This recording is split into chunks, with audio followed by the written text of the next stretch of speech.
Hello. One of the broader themes we're going to be dealing with during this year and probably over the next few months is the whole question of grand strategy and frontier defence. Now, most of this focuses around the Roman Empire and the imperial period, particularly from the 1st to 3rd centuries AD and then to some extent later on into the later Roman and East Roman Byzantine period. Much of the debate formed around the ideas expressed by Edward Luttwak in his 1976 book, The Grand Strategy of the Roman Empire, which provoked all sorts of responses, pro and con, from archaeologists, ancient historians and others, and there's a big debate, and we'll touch on a lot of that later on.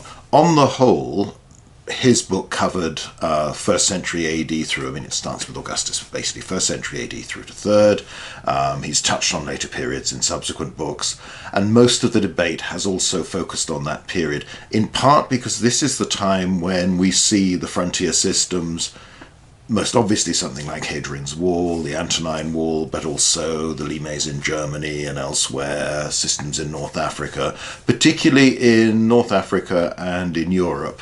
Less so in the East, although again there have been theories about the limes in various sections of that and how Roman military bases are linked together to form lines and frontiers and all this sort of thing.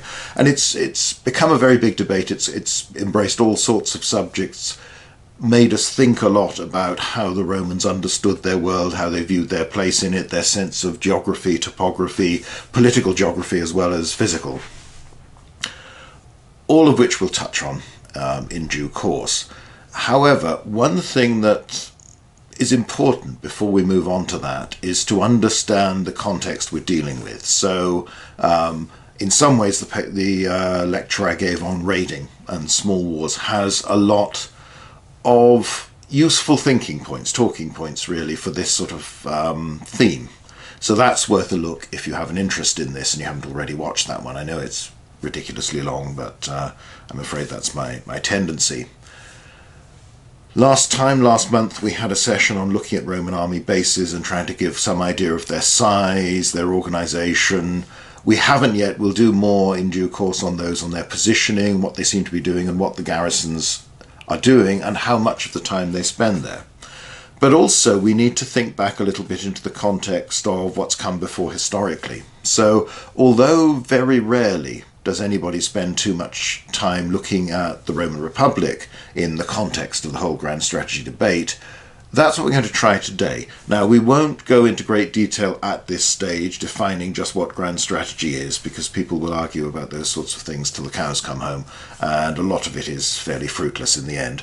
So we're going to be looking at the Roman Republic and its frontiers and how things were done, primarily in the period of the later 3rd century BC into the 2nd century BC and the 1st century BC. And obviously, Rome's position in the world changes, particularly in the 1st century. Its political system starts to change as well, and you have the civil wars and this period of instability, unlike anything that's happened before. So a lot's going on.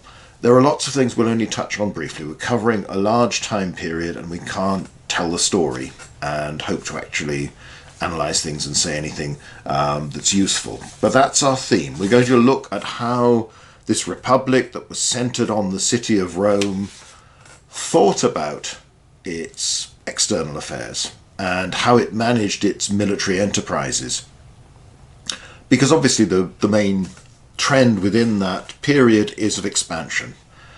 At the time of before the First Punic War, the Romans are purely an Italian power. Now, expansion has occurred, but it's all been within the Italian peninsula. First Punic War gets them Sicily. Second Punic War gets them 2 provinces in Spain.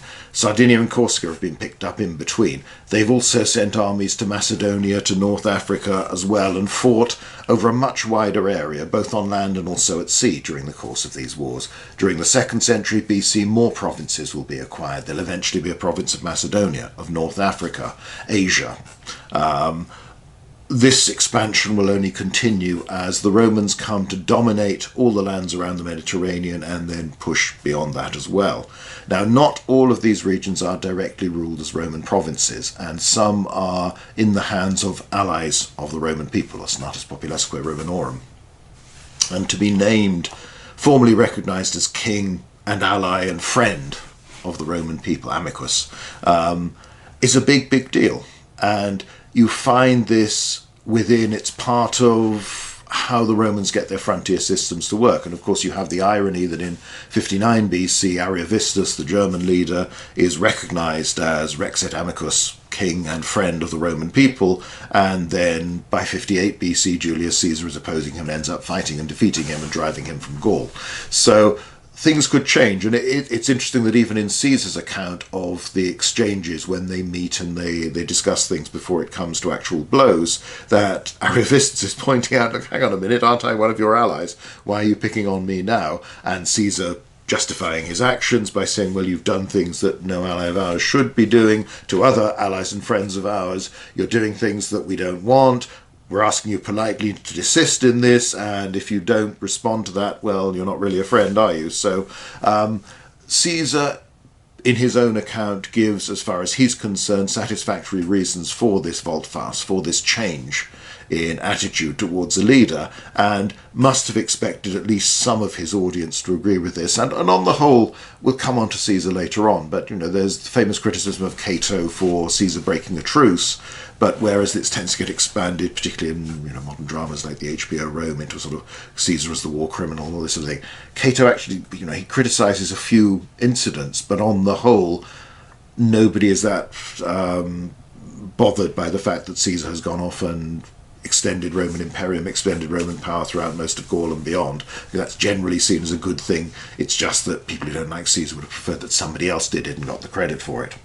So Rome is the centre of all this, and that is fundamental to understanding the way the Republic functions. All major political decisions, elections, laws, declarations of war and peace, they all occur at Rome, where the Roman people assemble and vote for their leaders. They vote to approve or not to approve laws and treaties and all these things. It's where the Senate convenes, where debates are held.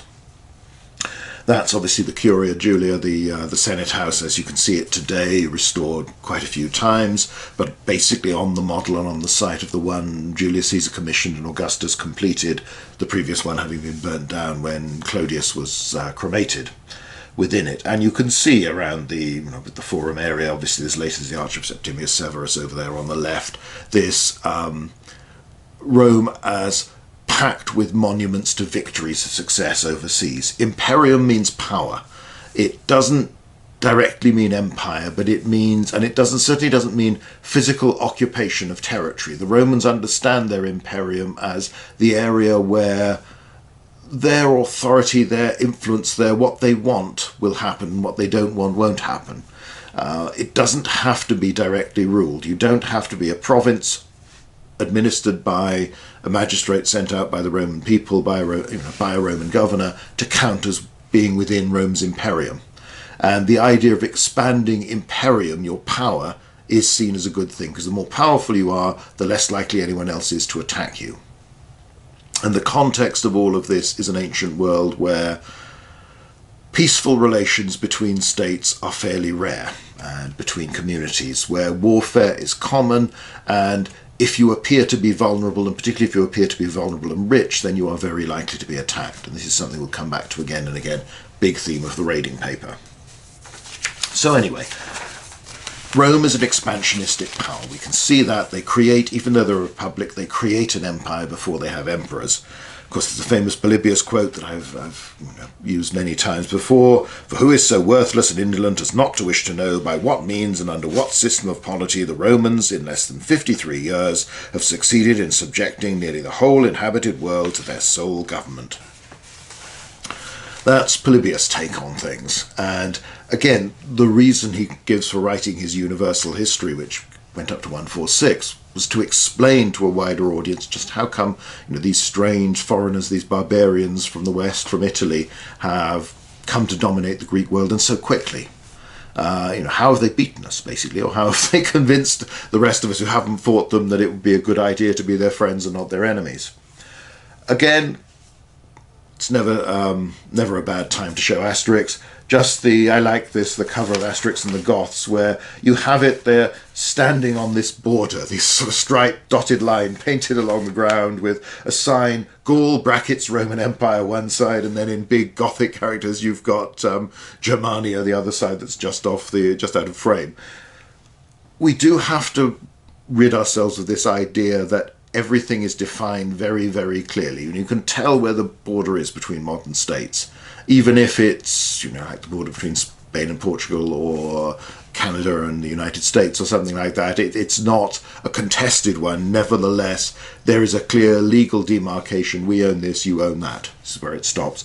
The ancient world doesn't have that. The Romans are great ones for marking out territory in terms of farmland, property, centuriation, that very sort of almost like an accountant's way of looking at the world, where you divide up your land by these squares, and you create these blocks of even size, and that's it. That's where you can tell, I own that bit, somebody else owns that bit. They will define things in that respect, and they do know about property, and they do define the legal considerations are clear. But in many areas, who controls what is a sort of fairly blurred thing, and it's subject to fairly frequent renegotiation through either somebody comes and grabs the land and, are you going to fight us to get rid of it? Or they're dominating the land because they're big and they're strong and nobody comes near us, or we've taken this. So again, we don't want to think too clearly of when I'll show a couple of maps during the course of this talk, and we'll look at far more at other times, that when you look, those are precise.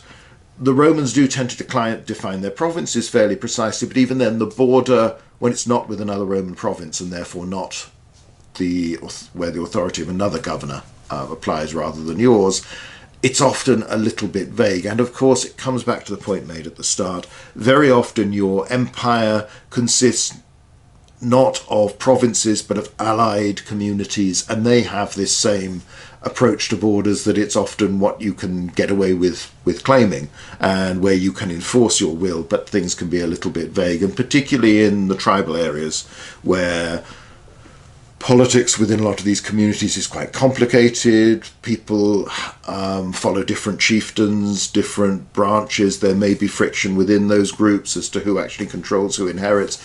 There will be frequent warfare. You have Caesar will talk about the Belgians growing their thick thorn hedges around the edge to mark the entrance to their territory, or of the German tribes keeping a depopulated strip of land around their territory to sort of as a warning, keep away. A lot of these things are not clearly defined. There aren't, in many respects, the equivalent to modern countries, where you can clearly say, and this is France, and it's been France for a very long time, or whatever it might be. Things are a lot less definite than that in many parts of the world, and while for a long time Iron Age archaeologists got rather sceptical about migrations and population movements, actually there's some fairly good evidence this does happen at times. And you can see breakdowns in particular societies, the sort of oppidum culture that you see very much in Gaul and that Caesar encountered, extended into large parts of what's now Germany until a generation or so before Caesar arrived. Late 2nd, early 1st century BC, that all seems to go. And some of them, there may be internal problems and revolution, but there also seem to be some movements of others.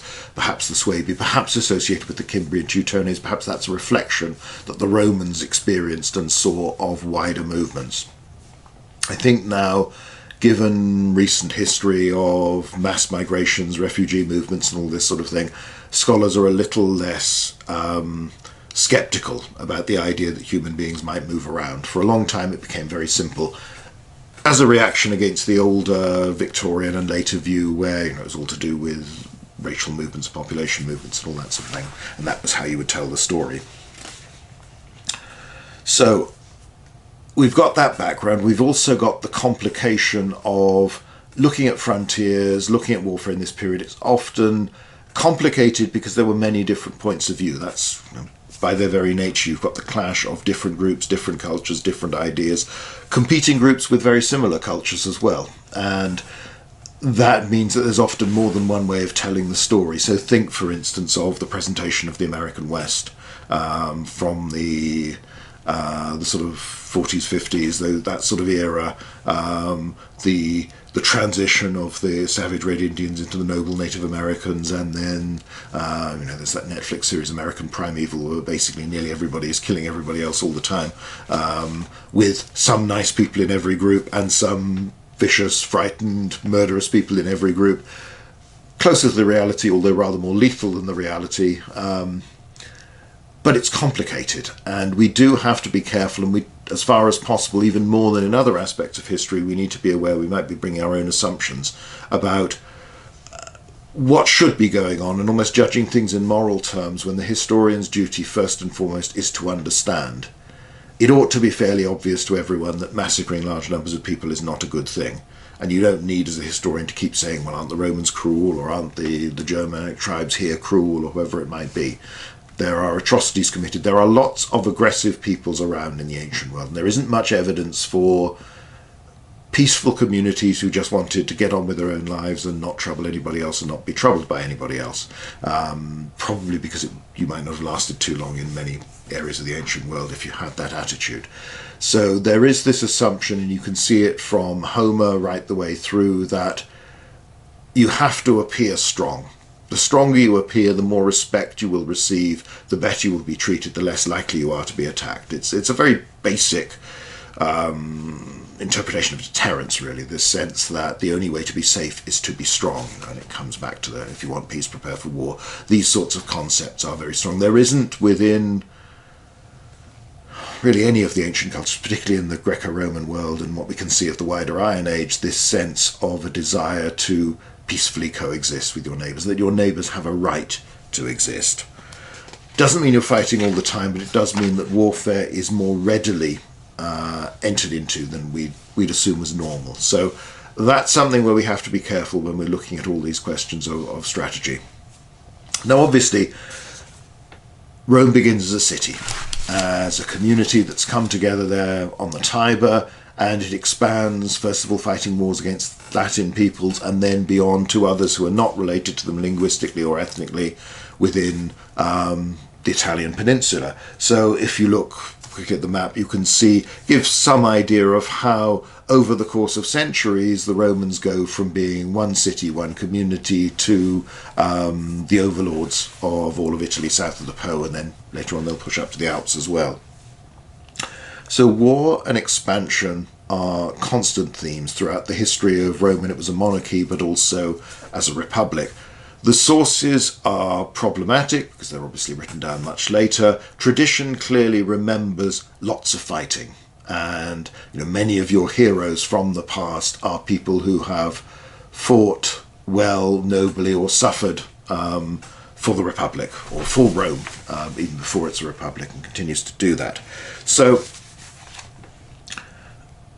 from early on, the Romans are warlike, but also within that tradition, self-justifying perhaps, but they're certainly maintaining the line that, well, we kept getting attacked, therefore we had to be warlike to defend ourselves.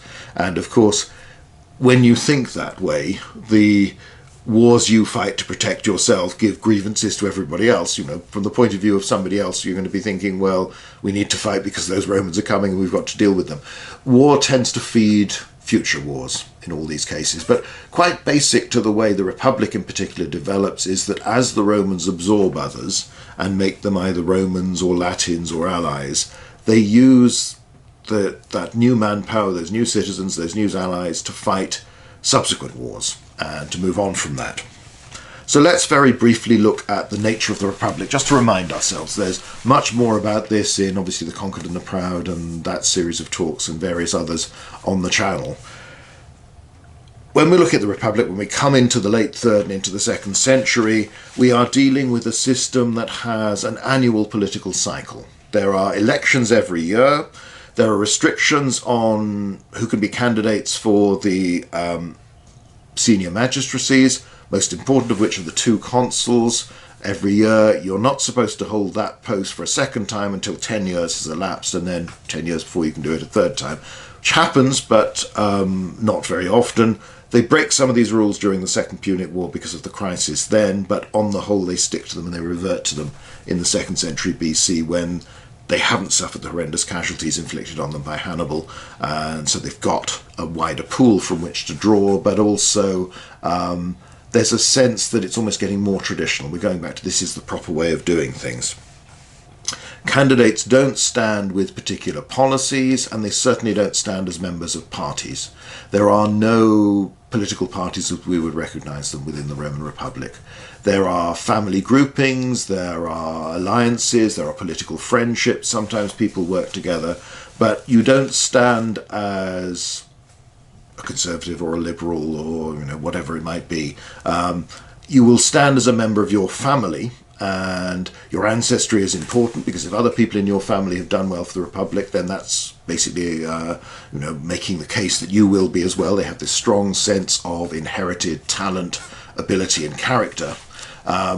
You also have the better connections of the wealthy. You've done favours to people in the past, therefore they're more inclined to vote for you. But you don't stand on particular policies, you don't stand as a member of a party, and in the end, even within families, you cannot share the consulship. Only one person can hold each post, and you can then only hold them for 1 year. The sharing comes in that obviously because you can only hold it for 1 year, then you might afterwards, you can help the canvassing and campaigning for your brother, your cousin, whoever it might be, your friend.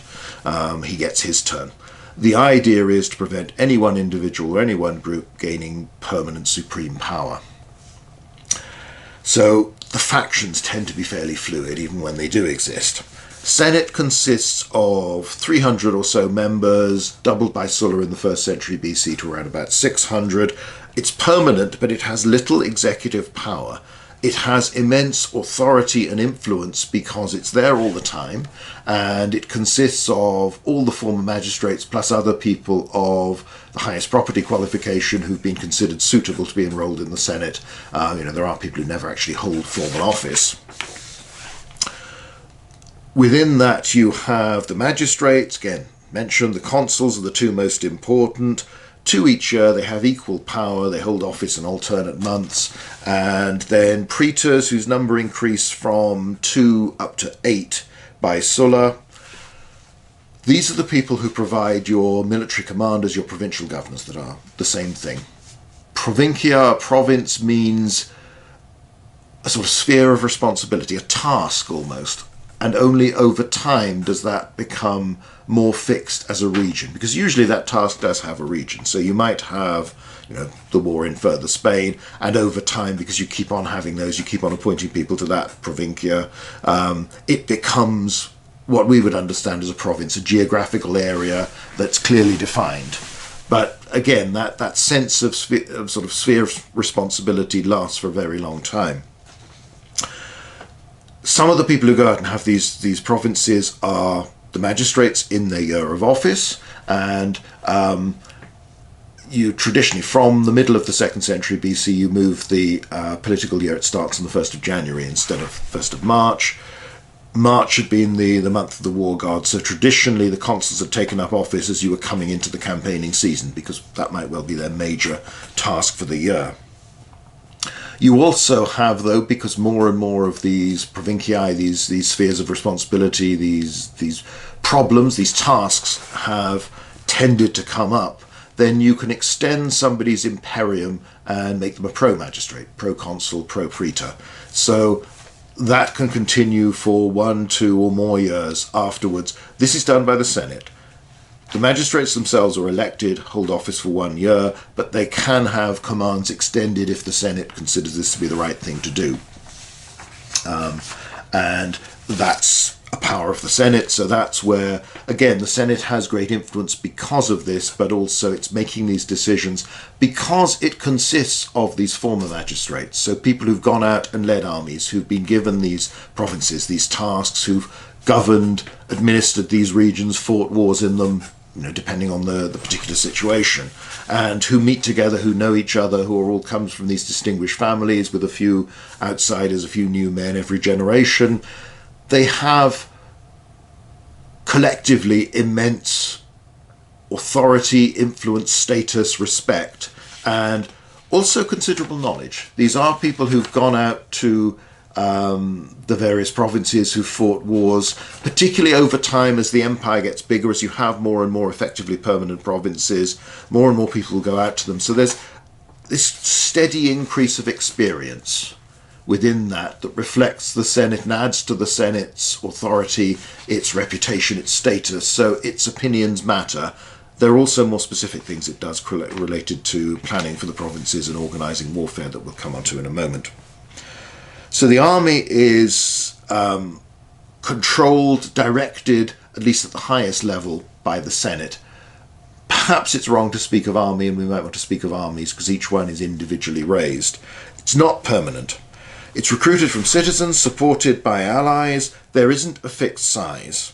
And they serve out of duty to the Republic. They do get pay, but it's not particularly high. They get a share of plunder, if there is plunder, so successful wars can be quite profitable, and there was a great appeal. People wanted to go to wars in areas where they thought the fighting would be easy and the pickings would be rich. So wars in the East are always thought of as particularly profitable. Wars in the Iberian Peninsula are often thought of as, a bit too dangerous. I'm not quite so keen to go there, and they don't have quite so much money, so A, they might kill me, but B, I'm not going to come home rich anyway. Though even so, the number of cases where Roman citizens don't come forward in sufficient numbers to supply the armies and allow the new legions to be recruited, they're pretty rare. So on the whole, generation after generation, Romans come forward and volunteer to serve. There's a broader change in the way the army works in the latter part of the 2nd century into the 1st century BC that we won't go into today in any great detail.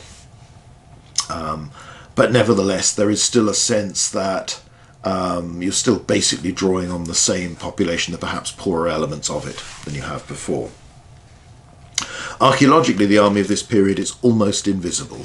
Because they are citizen soldiers, they do go home after their service, and when they're buried as a Roman, and as a citizen. They're not buried as a legionary, a member of this particular unit, which will happen later with the permanent professional army of the Principate, where it becomes very visible, and it lives in these bases that are instantly recognizable when you discover them. So, and that, as I say, it comes back to this thing we talked about at the start. A lot of the debate around grand strategy, around how frontiers work, comes from archaeological evidence for bases, for frontier systems, for inscriptions recording building work, presence of particular units, all of this sort of thing. We just don't have that for the Republican army. It starts to appear a little bit near the very end, sort of Caesar's day, and into the latter part of the Civil War period. But it's quantity-wise, there's far less. There are a few siege camps from Spain in 2nd century BC, a few campaigning camps from that period as well, and elsewhere. But overall, then there's a little bit of evidence for sieges, but far, far less than we have. Much less about the day-to-day life and administration and routine of the army, because it isn't that sort of army. It isn't this thing that exists permanently and is always there whether you're fighting a war or not. The Romans raise armies to fight particular wars or to protect particular provinces and regions when they think there might be a war, or if they don't send an army, there might well be a war. But it's not permanent in the same way. And even if some soldiers serve in a large number of campaigns, they don't necessarily do it in the same legion through that time. They're not cut off from the rest of society. They are still very much the Roman people called up and under arms. And even when the demographic changes a little bit and more poorer citizens end up volunteering who would not have been eligible in the past, they still act rather in that way. And they are Romans and citizens first and soldiers second. So you have this army that develops and comes back to this annual political cycle. Every year, when the elections have been held, they know which magistrates are coming, the Senate meets and the Senate decides how many provinces are there going to be next year, and then who's going to get them. So obviously the most important tasks should be given to the consuls, because these are your senior people, your most experienced, in theory, your most talented people. And then how many other provinces do we need? So how many praetors are going to be given some sort of provincial command? How many pro-magistrates? How many are we going to extend? Are we going to keep people there because we've got other problems, therefore we need to send this year's magistrates off to somewhere else, or how many provinces are we going to replace the current governor, the current man, with one of the magistrates from this year. On top of all that, you also consider, well, right, how many troops do we need this year? So how many legions should we have? Where should they go?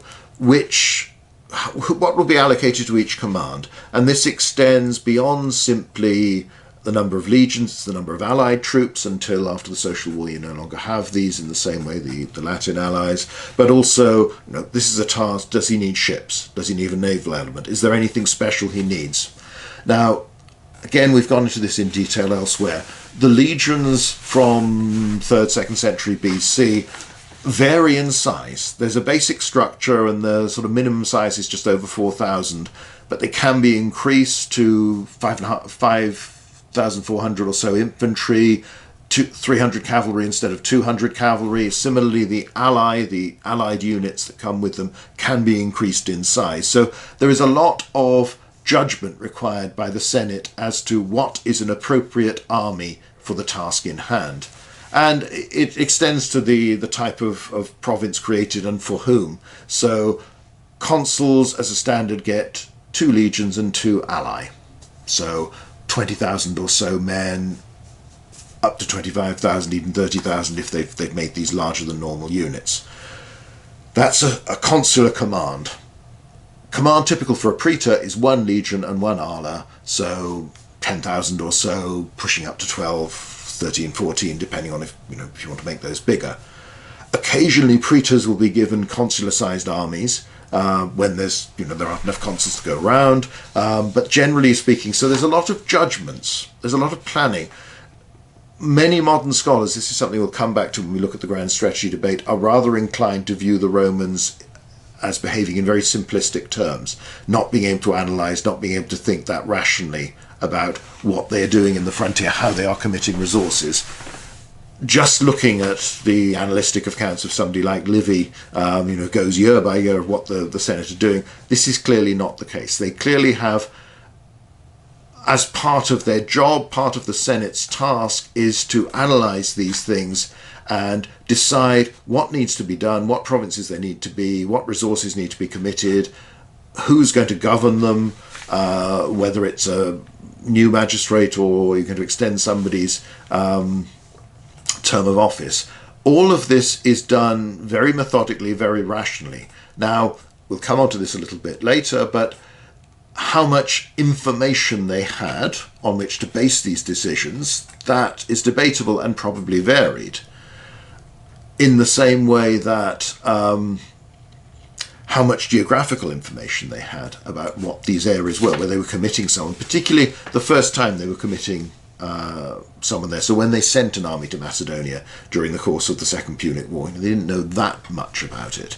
The same when armies were committed to Spain, in 218 and from then onwards, and maintained there into the Iberian Peninsula. Not too much was known. Something was known. There were trade links, but Roman embassies had gone out there, but they didn't. A lot of it they're learning on the spot. So it's a mixture of making these very clear decisions, but not always having full information. But it's again, we'll come on to this in the debate because otherwise I'll wander off into that. Let's look at one account from Livy. Look at 194 BC and his description. In the beginning of the year in which Publius Scipio Africanus, for the second time, and Tiberius Sempronius Longus were consuls, when the question of the provinces was brought up, a full meeting of the Senate adopted a proposal that, since the wars in Spain and Macedonia had been finished, both consuls should have Italy as their province. Scipio was of the opinion that one consul sufficed for Italy and that Macedonia should be decreed to the other. So here you have one of the men elected taking part in the debate, which is perfectly natural and logical as far as the Romans are concerned. The men who are going to be involved in actually implementing what we decide to do, their opinion matters. And Rome's involvement in the First Punic War and its intervention in Sicily partly came because of the enthusiasm of one of the consuls who, rightly as it turned out, thought he'd be the man who'd get this job. Tended to be more aggressive, but at least you've got somebody who's believing in the idea of what you're trying to do. Scipio's argument basically went along these lines. Antiochus the Great, Antiochus III, the Seleucid king, threatened war. So although the Second Macedonian War has been won by Flamininus, the Battle of Cynocephalae, and he's now settled that area quite thoroughly, made alliances with the communities, not leaving Roman troops, they're not leaving Roman province, all this sort of thing. But Antiochus is still active, and of course, as one of the successor kings, one of the people to rule one of the large states that broke out from Alexander's empire when that fragmented, he has clear connections with Macedonia, with Greece, both culturally and traditionally. And so do the communities have connections with him, therefore they might well appeal to him to want to do things.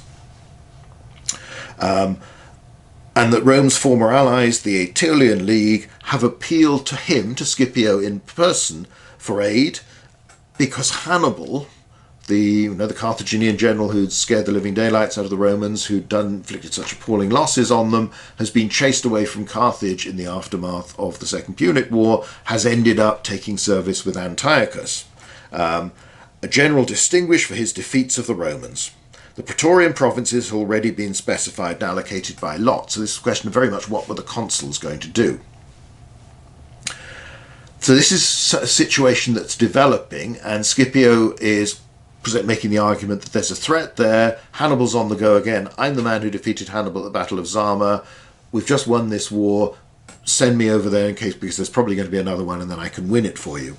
So he is trying to employ recent information. Now, the Aetolians have appealed to him in person.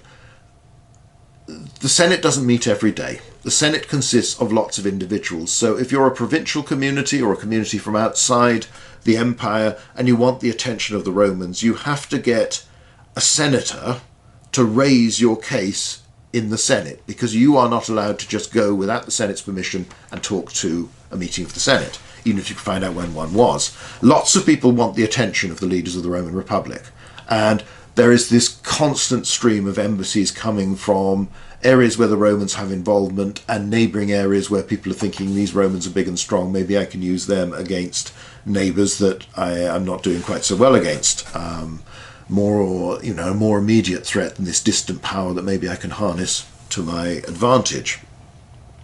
So people develop connections with particular communities. There is this tradition as well that if you conquer a people and defeat them, you become their patron, you're their representative, their spokesman in Rome. So they come to you if they've got a problem, and then if you feel they've got a good case, you present that to the Senate, you raise it there at the Senate. So this is a reaction to an ongoing situation where Scipio is arguing this is likely to happen. In fact, Antiochus doesn't come to Greece until later, and Scipio sort of rather jumped the gun at this point. But nevertheless, he's trying to persuade people, this is what I think is going to happen. This would be for the good of the Roman people to send a consul there, and, I'm available sort of thing. I'm one of the two, and I fought Hannibal before. If Hannibal's there, you really want me. It doesn't, however, work out. He does not persuade the Senate to vote that way. So the decisions are: no new army for Macedonia, and the troops already there are to be brought back by Titus Quinctius Flamininus and demobilised. So the army that has won the Second Punic War is coming home. The governor is also coming home. His imperium has been extended as a proconsul. He went out as consul in 198, but it's been extended for a couple of years since then because that's felt to be necessary. He's coming home as well, and he can have his triumph and all this sort of thing. So both consuls are to go to Italy. Now, that's not because they're going to do something peaceful and like the roads and country byways that's voted to Caesar and Bibulus in 59 BC before Caesar has other ideas. They're going to go to Cisalpine Gaul, to northern Italy, where there are problems with the Gallic tribes of the area, the Ligurians of the area, and two armies will go there. So the Senate is deciding to commit two consular armies as under the current consuls to that region because they consider that to be a major problem.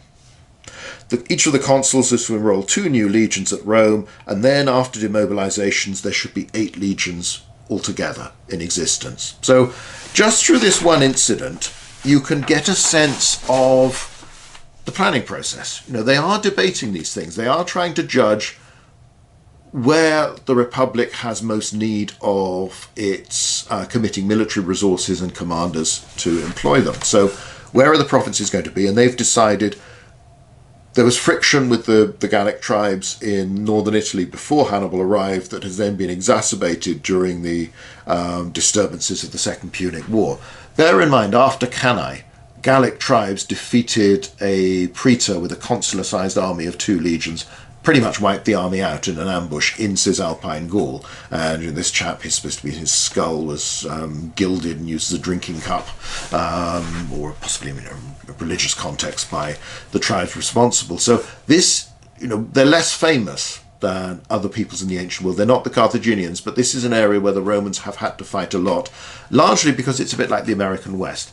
Roman settlers are taking land from the locals, and the locals, unsurprisingly, do not like it. So groups that are warlike and feel themselves to be powerful anyway, feel themselves under threat, they respond in the way that is natural for them to do it, and they fight the Romans, and at times they fight them very well. So committing 4 legions plus 4 ally of Latin allies, and both your consuls there, gives an idea of the sheer scale of the problem as it is perceived by the Senate. Also, perhaps, the immediacy of the problem. If you send a governor off to Macedonia, then even though that's only the other side of the Adriatic, there is still much more of a delay in sending any message to him and receiving any report back from him. It's much easier to keep an eye on what the consuls are doing in northern Italy, both for good and bad. You can help them if there's a problem, but also you can make sure they are doing what you've sent them to do. So, just as a start, this gives us some idea that actually, under the Republic, even though everything is still so impermanent, everything is reviewed every year, this debate will then be repeated the following year, where they'll go through the same process and decide, okay, where are the major problems as we perceive them? Where do we need to send armies? Where do we need to send governors? How big do those armies have to be? Can we wind down this theatre, that area, or do we have to send more troops there? The Senate is making all these decisions collectively. They're doing it through debate, and they're doing it on the basis of the information they possess.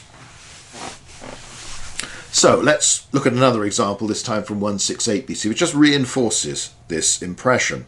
So, when the new consuls, Quintus Aelius and Marcus Junius, put to the Senate the question of provinces, the fathers voted that Spain should again be made 2 provinces after having been 1 during the Macedonian War. That's the Third Macedonian War. Commands extended for the governors of Macedonia and Illyricum to settle the regions after the war. To the consuls, Pisa and Cisalpine Gaul were assigned with 2 legions apiece, and each legion composed of 5,200 infantry, 400 cavalry, so larger even than Polybius says was normal, assuming that's where praetors are assigned provinces: Sicily, Hispania Citerior, Hispania Ulterior, so nearer and further Spain, Sardinia, although in this case the governor's there to preside over a special court. So he doesn't actually go out there, but he's been allocated it, but it doesn't develop that way. So again, you've got the same decision making. Is this war over, or do we need to continue it? If so, do we need to send more troops? Do we need to replace the governor? Do we need to extend the command of the existing one? Now, there are lots of lobby groups. There'll be lots of people wanting things. Obviously, the new magistrates are going to be keen to get a chance for glory, and the old ones are pretty keen on this not happening. Right, sorry, a bit of a jostle there while the camera got knocked over. So the Senate every year is reviewing the situation, deciding what's going on.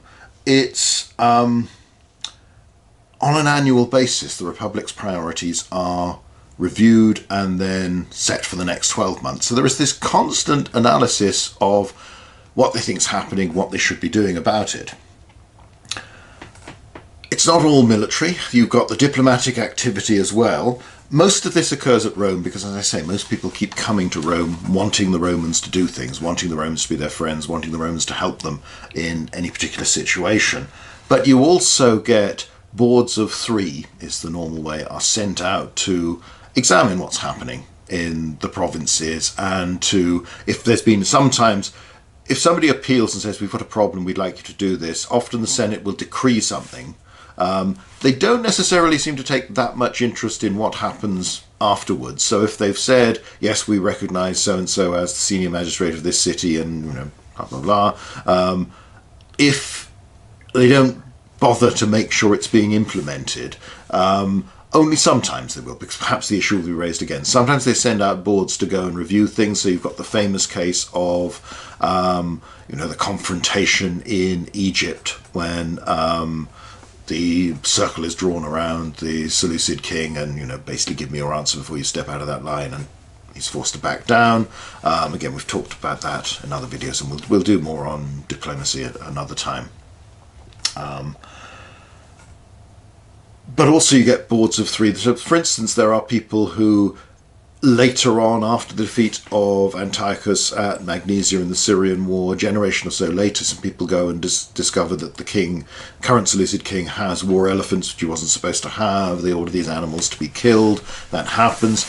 The Senate periodically sends out these boards of people, which means that apart from direct service in a province as either its governor or on the staff of its governor, quite a lot of senators do have some sense of the wider world. Not necessarily expertise, not necessarily current, because a lot of it otherwise they're relying on what people are coming and telling them. So more is obviously known about areas that become provinces where there are Romans there for a long time than about allied regions, but nevertheless there is some information. And there's a rationality about it. One of these members of the Board of Three on one occasion gets murdered, and the Romans don't respond and just declare war. They actually discover there's an investigation, and it looks as if he's killed by... The decision is that he's killed by a lone madman, and therefore, well, that's okay. It wasn't the fault of the community involved. So there's that diplomatic activity going on. There's the annual allocation of military, naval, and also financial and logistical resources, because remember, it's all very well sending these troops, but unless you arrange for their supply, then not much is going to happen unless they've got the transport, the animals as well. It's part of making an army a useful force that can actually do any of the tasks that you want it to do. That is organised centrally. The pattern seems to be that you allocate to a sort of supply chain for a particular province, for a particular army. There isn't a central thing where everything's done. Again, it's all this basis around there is a task, there is a responsibility, a provincia, which we give to somebody, we give them the resources, and we give them the means of supporting those resources. At least within our estimate. It might prove that you've underestimated the requirements, it might prove the problem is much bigger, the supply system you've put in place is not adequate, but nevertheless, and you can see this from the Second Punic War onwards, the Romans developed this ability to project their power overseas very effectively and support war efforts on multiple theatres simultaneously. So a lot's going on, and they're quite good at this. There's detailed record keeping to oversee all of this that we see reflected in Livy's accounts and in other histories, bits of Polybius and elsewhere, and later on, even if the records themselves and just how they were administered and kept and the form they took, that hasn't survived. We don't know that, but we're seeing the clear evidence for it being there. Over time, the provinces become more established and they grow in number. Now, instructions, or mandata as we call them, for magistrates and pro-magistrates, again, a routine. You are sent with this sphere of responsibility, and there is usually some clear indication. It isn't just, go off to further Spain and do what you like. There are clear responsibilities that are part of this task. So it might be protect the interests of particular allies, particular leaders. It might be go and, if necessary, fight a war against this leader or this community that has attacked us or our allies, or you could be given responsibility of the war against Perseus of Macedonia, the war against Antiochus III of the Seleucids. There will be some clear indication of what you are supposed to do, with obviously the caveats that the full situation might not be known in Rome, particularly as by the time the further the province is away from Rome and Italy, the less supervision there can be in any practical terms, and the more likelihood there is that the information on which the Romans have acted is no longer quite so up to date by the time you get there. It's also that there's some difficulty in ensuring that the governor does what you've told him to do and follows these instructions. Most of this is based around the fact that if he does something else and he doesn't follow what you've told him to do, then you can prosecute him when he comes back, and he could be put on trial. Now, some people think, well, they've got the political clout, the influence to get away with this. So, for instance, 189 BC, Manlius Vulso, we've talked about this before, that he provokes a war with the Galatians, and he tried to persuade Antiochus III to restart the Syrian war. Antiochus is having none of it, so instead he picks on these three Gallic peoples that have settled in Galatia, sort of central eastern Turkey, and attacks them, defeats them, plunders them, comes home to claim a triumph. There are problems, there are criticisms, and people are saying, well, you weren't asked to do this by the Senate, but eventually, aided by the fact that the initial debate ends at sunset and it hasn't reached a decision at that point, and then he's have a night where he can go around and spread some of his gold around and, remind people that, I did you a favour in the past, you could do me one now. He gets away with it, he gets his triumph. So that is not by any means a foolproof method of controlling what governors do. On the other hand, you have this one, which again I've cited in other lectures because it's interesting, from 171 BC, when both consuls hoped to get command in the Third Macedonian War. Cassius Longinus was unsuccessful and gets given Cisalpine Gaul instead. And Livy tells us this. Gaius Cassius, the second consul, failed to achieve anything of note in Gaul, which had fallen to his lot, and made a vain attempt to lead his legions through Illyricum to Macedonia. The consul's venture on this occasion became known to the Senate through an embassy from Aquileia, which complained that their colony was new and weak and had had been as yet insufficiently fortified against the surrounding hostile tribes of Histrians and Illyrians. On their requesting that the Senate should concern itself with the means of fortifying the colony, they were asked if they wished the matter to be entrusted to Gaius Cassius the consul, but replied that Cassius, having mustered his army at Aquileia, had set out through Illyricum to Macedonia. This report seemed unbelievable at first, and the senators each thought to himself that a campaign against the Carnians or Histrians had been begun. Then the envoys from Aquileia said they knew and dared assert nothing more than that 30 days' grain had been issued to the soldiery, and that guides who knew the roads from Italy to Macedonia had been sought out and taken along. Then indeed the Senate was incensed the consul had such effrontery as to leave his own province, trespass upon his colleagues, lead his army by a dangerous, untried route among foreign peoples, and leave open to so many tribes the way into Italy. A full Senate decreed that the praetor, Gaius Sulpicius, should name 3 envoys from among the senators, who should that very day set out from the city, and with all possible speed overtake the consul Cassius, wherever he might be. They would declare to him that he must not engage in war with any people unless the Senate had determined on war against them. That's an extreme case, and it's interesting because the Senate only finds out about it because of an embassy from Aquileia. Now, whether Aquileia thought, perhaps we ought to raise something, we do want these defences, but also, we're not sure, maybe this is, we'll be blamed if we don't say anything at all. But it is accidental in a sense that the Senate learns that Cassius Longinus is steaming off towards Macedonia, determined to fight the war, whatever anybody else says. He's recalled, he's brought back. That's an extreme case. There are obviously other cases, particularly on frontiers amongst the tribal peoples, so it'll be like Cisalpine Gaul, Illyria, later on Gaul, the Iberian Peninsula and elsewhere, Macedonia when it becomes a province, where people are accused as governor of provoking wars with tribes who are allies and who haven't done anything to deserve this, and attacking people who are allied communities. This does happen, and the whole triumph hunting, where a governor goes out wanting to fight a war anymore, so make sure one happens, and then defeats the people and wants to go home. Again, there's the talk on imperialism in the Conquered and the Proud series. Probably the debate there is as good a place as any, and the more detailed ones looking at imperialism in the West and elsewhere deal with some of these things. So it can happen. Control is not complete. This is a world where information passes and travels only very slowly. So governors have considerable freedom. There's no other way of avoiding that. But nevertheless, there are attempts to regulate them. It's just that in practice things aren't always perfect. So Rome, the centre of it all, where these orders are being issued, where these decisions are being made, tries to control, but can't always hope to do that. I mean, again, just looking at the map of the provinces by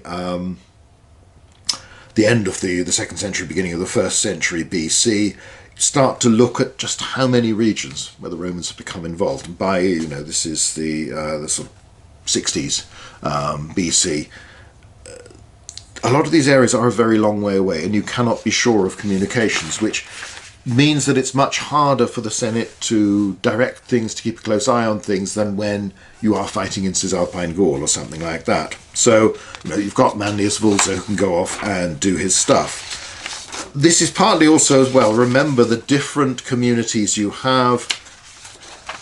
One of the biggest mistakes, one of the problems we shall come back to again and again, when in the debate over grand strategy, just as in the debate over Roman imperialism, is that the Romans are not operating in a vacuum. There are other players involved who have agendas of their own, who are quite capable of doing things, seizing the initiative on their own. So whether it's Gauls, whether it's Thracian tribesmen, Illyrian tribesmen near Macedonia, whether it's Iberians, Celtiberians, Lusitanians, whether it's Numidians in North Africa, these different groups that often have quite complex socio-political organizations, lots of leaders, lots of kings, lots of chieftains, often vying with each other, often quite martial cultures, because that's how you survive in the ancient world, is by looking big and scary so that nobody picks on you, but you have to pick on them to prove that you are big and scary. All of this means that much of the detail of what's going on would be very hard to understand at Rome, and particularly to follow closely. So the only practical way of doing this is to allow the governors considerable degrees of freedom. So let's start to look at a little bit of a case study, rather than going through a sort of overall history, which we've done a little bit in The Conquered and the Proud, of what's going on the different frontiers. Let's look at someone we don't normally associate with Roman imperialism, Roman strategy, this sort of thing. The orator Cicero, who didn't want a province after his consulship in 63 BC, and in fact swapped the province he'd been allocated with his colleague to keep him on side during the Catilinarian conspiracy. Because of a change of the law that's partly to do with tidying things up, supposedly devoted to stopping electoral corruption, bribery that people can rely on, buying their way to a consulship and then squeezing every pound, every penny they can get out of the provinces when they go there to pay off their debts. Immediately afterwards, this 10-year interval between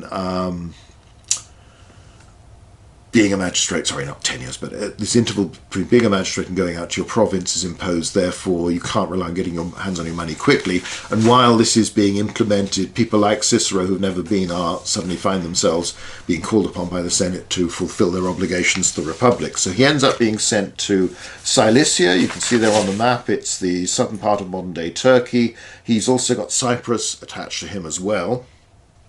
And this is in 51 BC, just a couple of years after Crassus has come to a rather sticky end fighting against the Parthians. There have already been Parthian attacks on the Roman province of Syria, and Antioch, and more will occur during his term of office there. But part of this, later on, when Cicero is writing around trying to get himself a triumph, he gets this rather sniffy letter from Cato the Younger that does at least represent a viewpoint that's quite interesting. So Cato tells him the Senate's judgment that a province has been held and preserved by its governor's mild and upright administration rather than by the swords of an army or the favour of the gods is a far greater distinction than a triumph.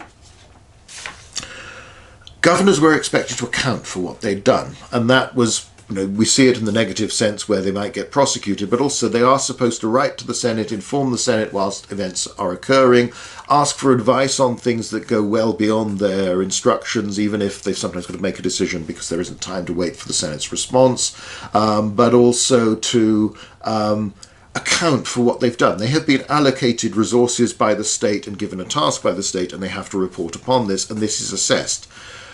It's a reflection that people were already starting to write accounts of some of their operations, the sort of thing that we only see because we've only got Caesar's commentary, but he wasn't the first to write that sort of thing. So there is accountability. You can't just go off to the province and do whatever you like. And even those governors who think they can and think they can get away with it, it doesn't always work. Think of Cicero and the trial of Verres and the Verrine orations, and the amount Cicero was able to discover. Now, okay, that was only Sicily, it wasn't so very far away. Cicero had served as quaestor there, so had some connections. Nevertheless, this isn't, you can't go off to Spain or Gaul or somewhere, do what you like and expect nobody to notice. The scrutiny might not be perfect, they might miss a lot of things, but people are watching what you're doing, and you have to make a reasonable case or be very, very sure of your political connections to get away with it. You've got the Servius Sulpicius Galba who massacred Lusitanians during a negotiation period of truce. He's condemned for this. He's put on trial when he gets back to Rome. In a meeting probably before the trial, he brings his children into court. He looks pathetic and the children are all weeping, and the sentimental Romans let him off, saying, he meant well, he's just a bit of a fool. There's some traces in the sources that he'd argued that the Lusitanians had already broken the treaty because they'd carried out a sacrifice of a horse, and that they only did when they were going on the warpath. Therefore, he massacres them before they can massacre him. It's a preemptive strike. Whether or not that's true, it's interesting because it suggests that you've got Romans who are trying to understand how different cultures do things. This is a sign of what they're going to do, but also that he's justifying this action in the same way that if you look through Caesar's commentary, it's a long succession of justifications for why I am doing this. And this is for the good of the Republic, this is for the good of Rome, this is protecting our allies, therefore I must go and fight this extra war and this extra war. So Cato was a little bit snippy. He was an eccentric in many ways, but his view is that it's all about good governorship, doing the task that the Senate sent you to do and doing it well, and it doesn't matter whether you don't fight anybody or not. Maybe an element of this in that Cato himself had little or no military experience and record when he's sent to Cyprus when it's left to the Roman people to administer its finances. It's all about money and regulation and honesty rather than going off and fighting anybody. Cicero was not particularly keen. He has an idea of his province in Cilicia. One of the early letters, or no, one of the later ones, even when he's had time out there, he writes to Caelius Rufus, one of his main correspondents while he's there, "The city, my dear Rufus, cling to the city and live in its limelight. Serving abroad, as I've known since my youth, is obscure and sordid for those whose efforts can win fame at Rome." He talks about panniers on an ox. I'm just not, this is the wrong task for me. I'm good in the courts, I'm good making speeches in the Senate, I'm a good politician. I don't know the first thing about a minister of province. And also, because I am who I am and I think oratory is so important and service to the state in that way, really this is beneath me.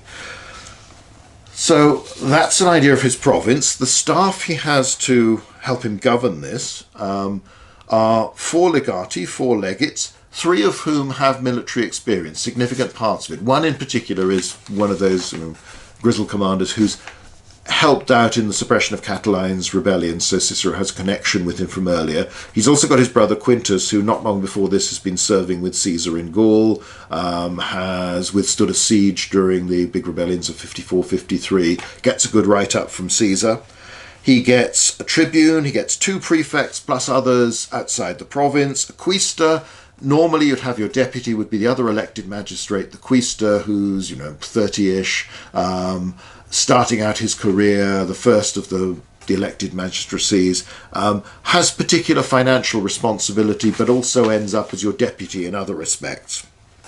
So for instance, when Crassus is killed, the next senior man is Cassius Longinus, the fellow who with Brutus is going to murder Julius Caesar, who was Crassus's quaestor, or perhaps even by that time his pro-quaestor. He may have had his role extended in that role. He ends up effectively as governor of Syria for several years because the Senate doesn't bother to send anyone out.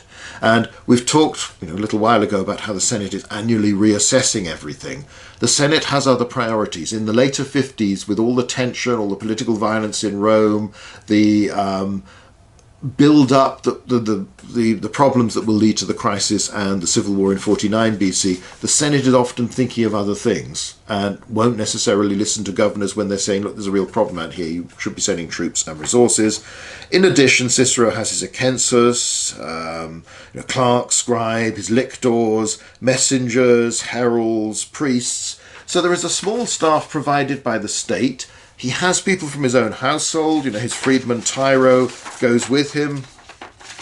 And he has been given some information at Rome, we'll see some of that afterwards, and some particular tasks apart from assessing the area. So, you've got Cilicia, you've got Cyprus attached, city of Salamis in Cyprus is marked on there. It's always one of those things easy to forget. We all think of the famous Salamis, the island within sight, very close sight of Athens, where, of course, the famous naval battle was fought. But there's this Salamis on Cyprus that often crops up. And I remember when I came across this when I was still at school. It confused me for a while. It's like the two Thebes, Egyptian Thebes as well as the Greek one. That threw me for years before I worked out and I twigged that there were actually two places with the same name that were very, very different in their nature. So he's got there is an army in the province. Cicero is not given more troops, but there should be 2 legions in the province plus auxiliary units. However, when he gets there, and this is in his report to Cato, he says, "Since before my arrival, the army had been split up by some mutiny, and 5 cohorts had taken up a position outside Philomelius without a general," the word actually he uses is legatus, "without a military tribune, without even a centurion, while the rest of the army was in Lycaonia. I ordered my legate Marcus Annaeus to take these 5 cohorts to the rest of the army." So Cicero has arrived. It turned out the argument has largely been to do with pay, but also the treatment by the previous governor that Cicero represents as this man's been a monster, basically, and has plundered the province and basically squeezed everybody, including his own troops, and not treated them well, and upset everybody. But of course, his is the reports that have been going back up to now and on which the Senate has based its decision to send Cicero. So, this Appius Claudius, who's been there before him, Cicero paints his governorship in pretty bleak terms. And it might give an idea of the difference between somebody like Cicero, who, although he doesn't want to do the job, gives the impression that he is trying to do it well, and somebody who doesn't really care and is simply doing it because he wants the money. So, information that they had back in Rome is not necessarily up to date. Cicero gets there and finds that the army he has isn't in that great a state. The units are under strength. There's been this mutiny. You've got half of one legion has gone off and camped on its own without any officers. That is a very strange situation. Now, when he arrives, one of the early letters you've got in 18th to 20th September 51 BC. When he writes this, "Although I was receiving unambiguous reports the Parthians had crossed the Euphrates with almost all their forces, I judged it unnecessary to send you an official dispatch on news referring to a province in another governor's jurisdiction." So he's heard of the Parthians invading the neighbouring province of Syria, which at this stage is still being governed by Cassius as acting governor. Even though Bibulus, Caesar's colleague in the consulship in 59 BC, has been appointed, like Cicero, he didn't go out to a province after his consulship, but now he's been dug out because there isn't any choice because they're short of governors for a few years. He hasn't arrived. He's dragging his heels. He's really going there as slowly as he possibly can. Doesn't want to do this. But that's quite interesting in that he says he has information he considers to be important, but then doesn't forward it on because it's not within his sphere of responsibility. So there is not, although governors are expected to recognise that their fellow Romans and cooperate with each other, there is still that very much that territorial sense that this is your province, your responsibility, and you don't interfere with someone else's. You let them get on with it in the same way that they let you get on with it. So you are the supreme representative of the res publica in that place at that time, and everybody there needs to know it, because you don't want people going and writing to the governor of a neighbouring province when they've got a grudge against the man that's been put in charge of them. That would confuse things. That would mean there were even more opportunities for governors to be attacked and criticised. However, Cicero changed his minds about not reporting this. 1, because the matter's important. 2, he's not sure that Bibulus has arrived. In fact, Bibulus has not. And 3, he's involved in the conduct of the war with the current governor, Cassius, and then Bibulus when he arrives. Now, afterwards he reports, "Emissaries from King Antiochus of Commagene were the first to report to me that a large Parthian forces had begun to cross the Euphrates." So again, he's getting information from an ally, from someone who is considered part of Rome's imperium, part of the empire, but the ruler, the dynast of an independent kingdom. Further, who sent word saying, look, the Parthians are coming. However, since a number of people thought that little faith could be put in the king, I decided to wait and see. So Cicero is making the judgment. I've been given this report by someone. Others are telling me that, he's a bit dodgy. You can't really rely on what he's saying. He might be stirring things up. However, on the 18th of September, a letter reached me from Tarchondemotus, who is thought to be a very faithful ally beyond the Taurus and a true friend to the Roman people. So there is a sense of different levels of faith you put in these people. So this man sends a report. He is generally considered to be reliable, therefore I think this is accurate. He reported that large Parthian forces led by Pacorus, that's the favoured son of the King of Kings, crossed the Euphrates. Same day also reported in the same thing is also reported in the same day in a letter from Iamblichus, a well-disposed friend. So again, you've got several sources of information, and Cicero is making judgment calls on which is most reliable. Now, this is a source where he's probably going to be telling the truth. This is a source where I'm not too sure. On receiving this news, though I was aware that our allies were far from wholehearted and were wavering in expectation of a revolution, I still hoped that those I had already visited and who had experience of my gentleness and honesty had become friendlier to the Roman people, and that Cilicia also would become more reliable if she were given a share in my justice. For this reason, and to demoralize those of the Cilician race who had taken up arms, so that the enemy should realize the army of the Roman people, instead of falling back, was advancing towards them, I started to lead my army towards the Taurus. Now, if you look at the Amanus Mountains, that's part of the between the Taurus range to the north and then the Amanus range to the east. These are regions within, they're bordering on to Cilicia and the Roman province of Syria, so that parts of this extends in each area, and these are areas that were difficult for anybody to control because the hill peoples were quite well protected. They were inclined to raid their neighbours on the plains because they could, and because it was hard for anybody to go and punish them. So Cicero mounts a display of force, basically. He puts his army together, gathers what it is. He says, elsewhere he'll tell us he's not very confident about the strength of his legions because they don't seem in terribly good shape given all that's happened. Most of the allies look decidedly dodgy and unenthusiastic, and there's a worry that if you are perceived to be weak, people will think, well, the Romans are going to lose. If the Parthians are invading, maybe I better make friends with them.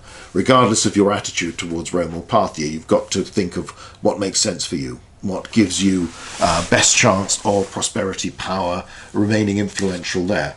So Cicero marches past the Taurus Mountains up towards this area to the very much where he's as close to Syria as possible and puts his army there. Right. Now, Cicero advises the Senate, take thought for these provinces, for you are well aware how I was equipped and what forces I had. So again, you know what I've got because you didn't give me a new army. You said, take over the one that's already there. I've seen the state this one's in. You know anyway that it wasn't very strong. It's only 2 legions. So that's the equivalent of a Praetorian army. Remember, this is after the Allied units have just been merged into the legions, the Italian allies. So now virtually everybody south of the Alps is, certainly south of the River Po, in Italy is a Roman citizen, and you're just joining extra legions. So instead of legions and ally, it's just legions. 2 of those legion-sized units, that's a Praetorian army, rather than 4 of those legion-sized units is a consular army. So this is an area that's been given a small field force rather than a major one. So the Senate is aware of all of that. Unless you immediately send to these provinces the size of army you usually send to a major war. So again, this perception that we know this is the scale of the problem, we estimate this is the scale of our response. We run the risk of losing all those provinces on which the revenue of the Roman people depends. Explains that the mistreatment of provincials by his predecessor and others means that they cannot be relied upon to fight for Rome. He does, however, think we may rely on the goodwill of King Deiotarus, that's the king of Galatia, and his forces, whatever their strength. Cappadocia, see that to the north there, is useless. The rest of the kings and tyrants cannot be relied upon for military support or loyalty. Now this is a mixture of some of these places don't have much in the way of the military anyway, or it's not rated particularly highly. The Galatians, those people Manlius Fulza had picked on all that time before, they've had a fairly torrid relationship with Mithridates back during that period a few decades before. Deiotarus is one of the few survivors of the royal families and aristocracy not to be massacred by Mithridates' forces. So the Galatians have a good reputation, and they will eventually be the Legio 22nd Deitariana, a legion raised from troops based on the Roman model, raised by Deiotarus, about 2 legions worth in strength originally, but eventually under Augustus it becomes a single legion in the regular army. And Galatia remains quite a good recruiting area for the Romans for a long time. However, by the autumn, the immediate threat from the Parthians had declined. They had raided Antioch. Cassius had won a victory against them. He's killed one of their commanders, chased them away, ambushed them in, it's described as wooded territory, which is quite interesting. But again, it's fighting the Parthians in an area that doesn't particularly suit an army that relies very much on its cavalry. It's also probably suggests that he's only dealing with a detachment of what may not have been that big an invading army in the first place. There's an interesting point elsewhere where Cicero mentions that his men have run into an advance guard or a party of Parthians and defeated them. Later on he discovers they're not Parthians at all, they're Arabs of some sort, they're others. Part of sort of auxiliaries, the allied troops of the Parthians, but not Parthians proper. So Cicero, instead of fighting there, leads an expedition against the hill tribes to punish them, to put on again a display of force, train his army up. He besieges one of their main settlements, a place called Pindenissum, which he jokes with Atticus, well, nobody's ever heard of that, it isn't much of a place. And another point, he camps near Issus, near the site of Alexander's great victory. A slightly more famous general than me is the comments. He besieges this Pindenissum for 57 days before it surrenders. So that shows a major commitment to do this, but it does tell the hill tribes, the people in this area, that look, you might think you're up in the mountains, you've got walls around your village, and it's difficult for us to storm you, even though we have overrun some places by a surprise attack early on, where Cicero faints. He marches away, and then overnight, with, pared down to basic fighting gear, the troops rush forward, force march back, and surprise the enemy. Again, it's one of those failures of intelligence you quite often get with some of the irregulars and hill tribes, where they just assume the enemy's dumb because a fairly simple ploy is enough. Because again, they're not professionals, they're doing this when they feel like it. Pindenissum surrenders. It's on the basis of this campaign that Cicero tries to get his triumph. It's a fascinating campaign. We may well look at this and Cicero's time in Cilicia in more detail in another lecture, but for the moment, this is not really what we're doing today. By this time, Bibulus has arrived, and following on a few months after Cicero's campaign, he launches an operation in the mountains himself, and it goes horribly wrong, or at least some of it does. Again, Cicero is desperate to get the title of Imperator, which he's been hailed by his troops, and get the triumph that follows from that. He doesn't, because the civil war intervenes, and whether he would have got it or not, Cato is a bit sniffy and is saying, well, you should just be concerned about being a good governor, don't worry about the military things.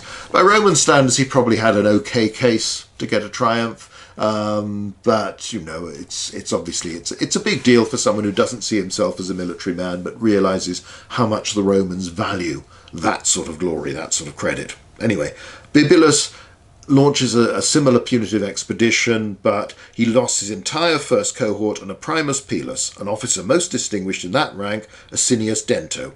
Interesting, he gives a name to the senior centurion, just as Caesar does on several occasions, and names other centurions.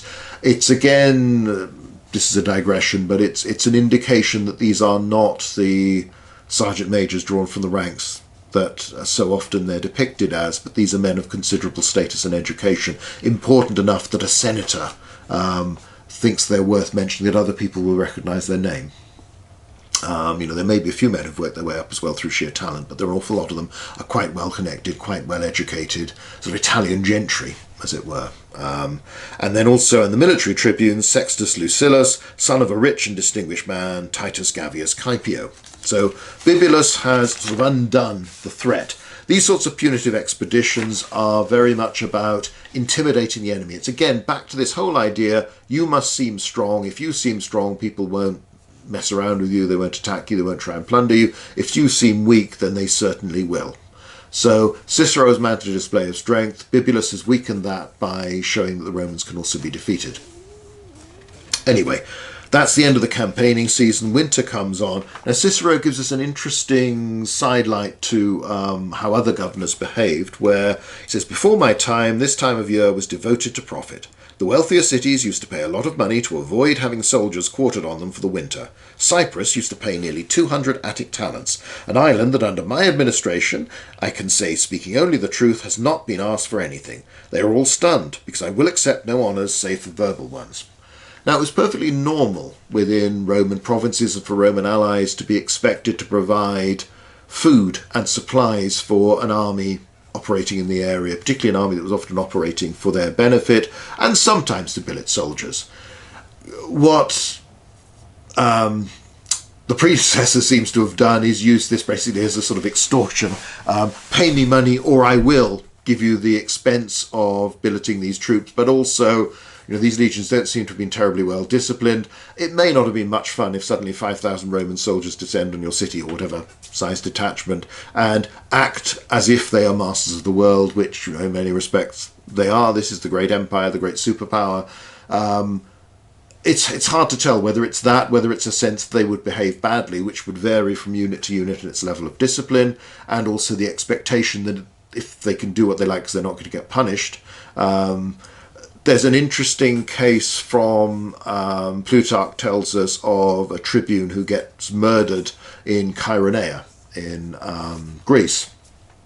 And this is investigated by the governor who, and the locals say, well, he had it coming. He was trying to seduce a man. He's murdered by this youth that he was making advances to, wouldn't take no for an answer, all these things. So somebody was protecting himself. He therefore had failed in his duties as a Roman. He wasn't behaving as one of your representatives should. And it's like the murder of the Roman envoy. There are situations where, while you might think the instinctive thing, or you've killed a Roman, you're going to suffer, the Romans will listen to reason, or some Romans will listen to reason and will try to do the right thing, do the just thing.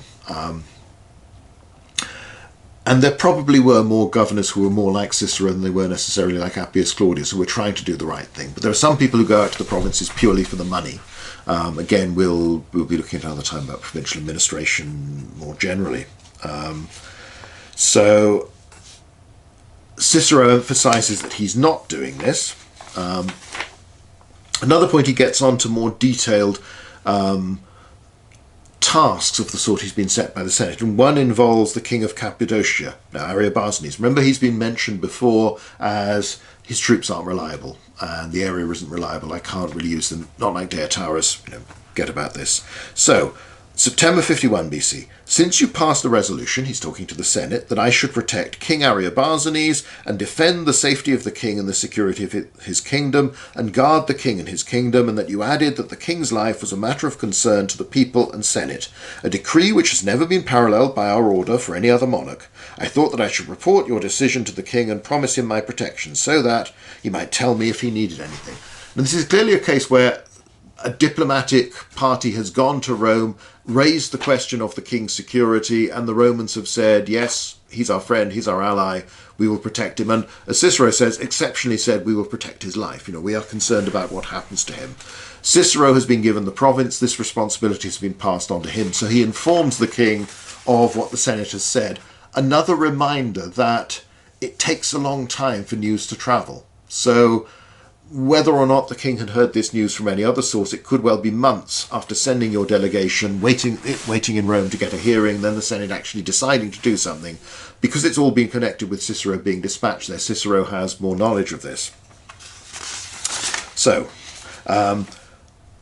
the king claims no knowledge of any plots, then next day begs for help, speaking of fresh knowledge of conspiracy. So Cicero's a little bit certain about what's going on. The king asked me for cavalry and cohorts. Although I realised by the terms of your resolution I was not just allowed but bound to agree, yet since the public security demanded that I lead the army to the boundaries of Cilicia, and since the plots were unmasked, it seemed that the king did not need the army of the Roman people but could defend himself. I urged him to make the preservation of his life his first lesson in kingship. So So basically, no, I'm not sending you any troops that you've asked for because, and of course this is the background, this is when the Parthians are still threatening, so Cicero is mustering as many troops as he can, taking them to the borders of his province to be a deterrent, or if necessary to meet the Parthians if they do invade and if they do push into his province. So it's basically take this thing as a learning experience, surviving these plots. That'll be a good thing for you to know about and understand. Later on in January, things have got a bit dicier by this time. So in January of 50, writing to Cato, I rescued King Ariobarzanes from immediate danger of assassination. Not only did I save him, but I saw to it that he should rule unchallenged. I restored to a position of prestige and influence with the king both Metra and Athenaeus, who had been exiled by the savage hostility of Athenaeus.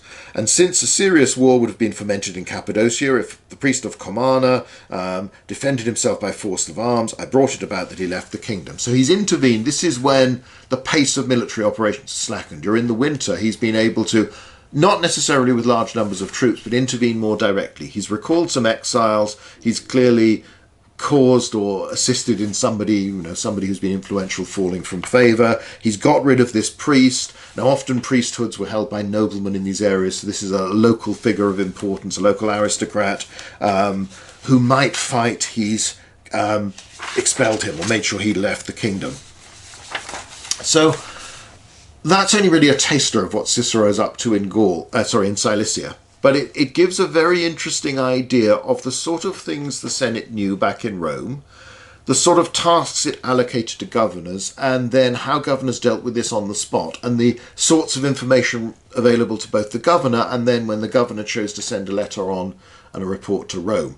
Cicero's decision early on, I've heard something about Syria, not my province, I won't say anything, or actually it's a bit serious, I'd better say something. The judgment call on the king of Commagene telling me this, don't trust him, people say he's not reliable. However, these people are to be trusted, and several of them are saying the same thing, so all the evidence is pointing to the Parthians really having invaded. The intervention in Cappadocia, the lack of knowledge before he gets there about the state of his troops and his army. So that's partly because he takes over from a governor who's actually there. If somebody's already come back, then maybe you'd know more, but then usually you're going to take over from somebody. There isn't much of it. Cicero gets out of his province as soon as he possibly can and leaves his quaestor in charge for his successor to take over. Again, events of the Civil War will render all this not too much of an issue, given that there are much bigger issues and problems going on. But what it does show us is that back in Rome, the Senate is thinking about these things and thinking about these issues. But of course, the Senate has issues from everywhere. There are deputations coming in, there's news coming in from all over the world, all these areas where the Romans have some presence, whether as a province or through allies, and how you filter this out, how much of this is reliable. It's quite striking that Cicero reports several rumours from Gaul. And Caelius, writing to Cicero in Cilicia, talks about Caesar having been defeated, losing his cavalry, all this stuff that proves not to be true. But like any situation, you get these stories that fly around that gather wings, even though it turns out that the rumours are false or greatly distorted. So a lot of this, filtering that through, how much the Senate could actually know in great detail varied from region to region, and the further away and the less activity they'd been there from big names, than the less they knew. On the other hand, they have within their ranks former governors of most of these areas. So somebody who can say things, though obviously might not be unbiased, because A, they're going to say, well, I was great, but also if they've been corrupt, if they've been exploiting people, they're not going to tell you that. They'll blame everybody but themselves. So sources of information, but not necessarily straightforward, simple, empirical facts and data about these areas. And then when the governor gets there, he's faced with similar problems of learning what's going on. But it does tie into this sense that even in this period, you're still on this annual basis, you're assessing everything. What are the problems? What are the requirements? What should we send? How should we do things? So there is this central planning, thought, and if much of it is reactive, reacting to threats, problems, difficulties that develop, that's not unusual throughout history. That's how a lot of governments work. Let's just go back a little bit to March 60 BC, when again Cicero gives us an idea of something that's more famous to us because this is about Gaul, where Caesar will go off and do his stuff in 58. where Caesar talks about, at the moment, fear of a war in Gaul is the main topic of conversation in Rome. For our brothers, the Aedui, have just fought and lost a battle, and the Helvetii are without doubt armed for war and launching raids into our province. So Cicero's reporting, senators are talking about this because they know they'll have to react to this if it develops. In fact, it doesn't. Helvetii don't migrate until 58, so they wait for over a year before they do anything. Over 2 years, sorry. And if there are raids on the provinces, then those seem to be controlled by the governor. It doesn't require extra troops there. Though it might be worth reminding ourselves that Caesar inherits 4 legions, 3 of them in the Gauls, that are considered to be quite experienced even when things start. So there may have been some fighting going on there. You've got the rebellion of the Allobroges. There's details of stuff going on. Our brothers, the Aedui. This is the Aedui claim to be descended from Trojan exiles, therefore kin to the Romans, and everybody allows this, almost certainly fictional idea to continue because it's convenient diplomacy. They have been long-term Roman allies. They will be the main allies of Caesar, though they will defect in 52, but they get treated fairly well by him afterwards. It's another sense of what sort of information you're getting about what's going on. That leads into, obviously, here's a plan of Caesar's campaigns in Gaul and all the operations, how he extends things by dealing with allies. The first reason his army seems to be concentrating for a Balkan campaign because he's also got Illyria as his province, along with Cisalpine Gaul. Transalpine Gaul might have been heading towards the Danube. The Helvetii migrate, they try and cross through Transalpine Gaul, they demand sort of admittance first. He rushes to the spot, stops them from doing that. They go on, they avoid the Roman province, but they plunder the areas owned by the Aedui, Rome's allies. They complain. Caesar responds to protect his allies, and then afterwards, when he's defeated the Helvetii, the Sequani appeal to the Aedui to appeal to Caesar on their behalf, because Ariovistus, the German warlord they've brought in, who's probably been the man who's defeated the Aedui in battle at this point, unless it is actually the Helvetii, but it might well be Ariovistus that we're dealing with, because Caesar talks about this defeat where they're fighting over the rights to the River Rhone and the trade along that, and the Sequani and their allies, German allies, defeat the Aedui. Maybe that's this one. Then Caesar intervenes against Ariovistus, fights him.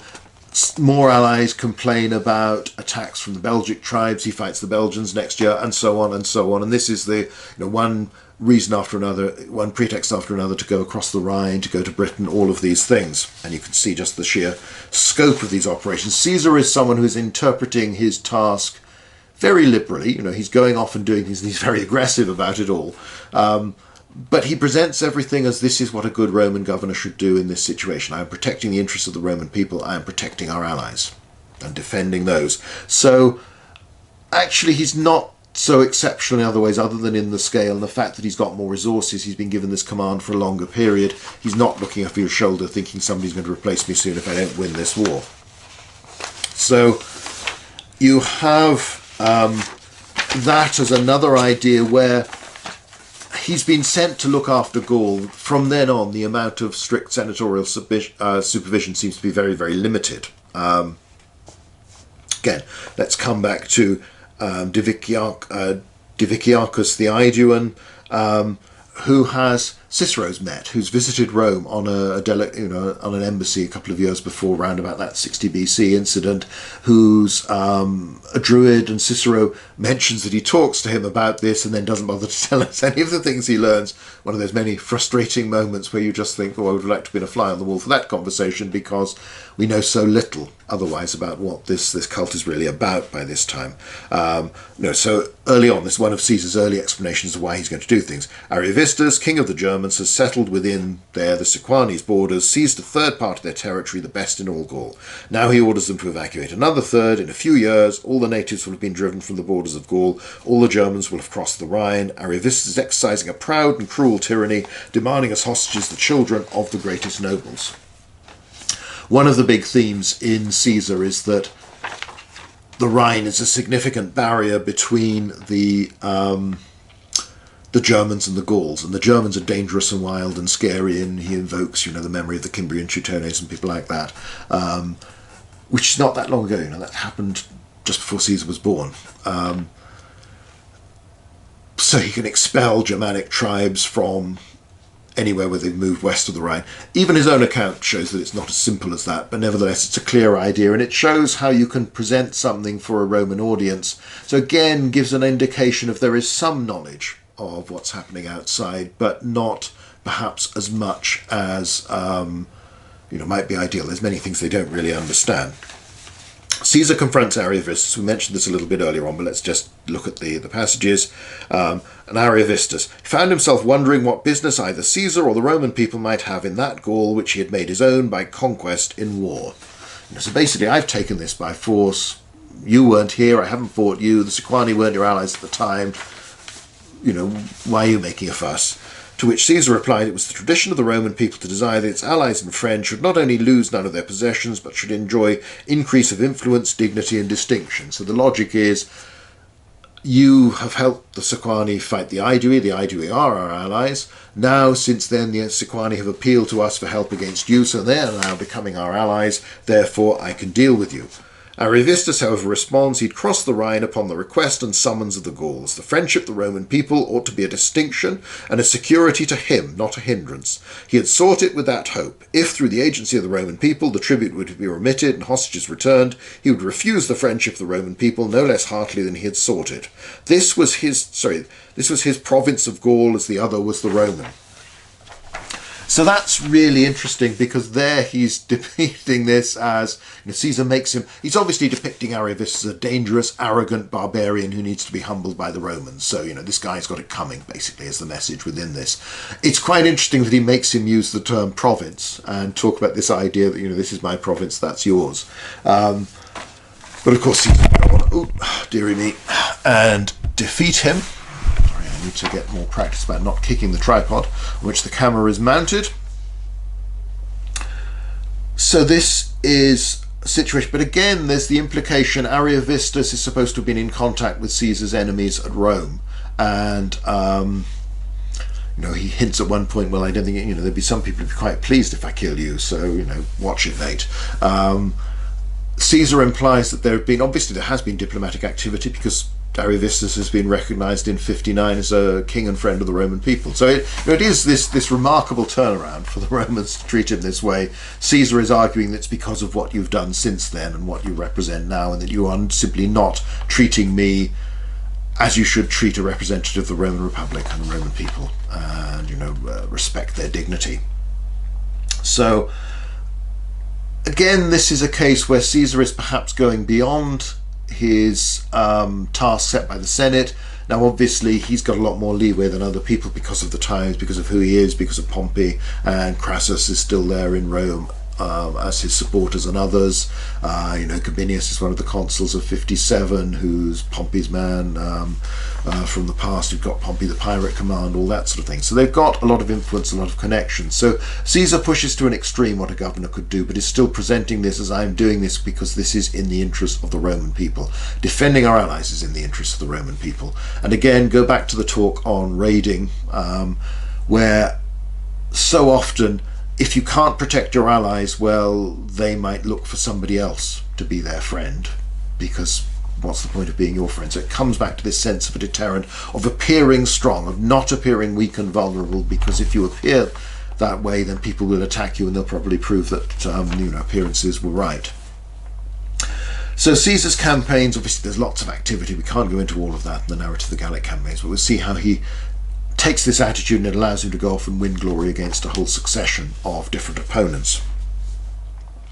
By the end of the campaign, in Book 8 of the Gallic Wars, not written by Caesar but by one of his officers, talks about in 51 to 50 BC, Caesar had one main aim, keeping the tribes friendly, giving them neither the opportunity nor cause for war. And so, by dealing with the tribes honourably, by granting rich bounties to the chieftains, by not imposing burdens, he made their state of subjection tolerable, and easily kept the peace in a Gaul weary after so many military defeats. So you have that settlement that does seem to work. Gaul doesn't erupt into rebellion during the Civil War and remains fairly peaceful. Augustus does need to commit some resources to dealing with it before it becomes finally the settled provinces of the empire that will remain for so many centuries. But nevertheless, Caesar has achieved a lot. If you look at the Gallic War commentaries, beginning and end of every year, Caesar spends time in diplomacy with the chieftains, with the leaders of the Gallic tribes. And often he does that during the course of the campaigns as well. So there's an awful lot of talking in Roman military operations, even in a period of intensive warfare like this. And the aim is always to win people over. You don't have to kill them, you don't need to kill them, and often it's not to your advantage to kill them.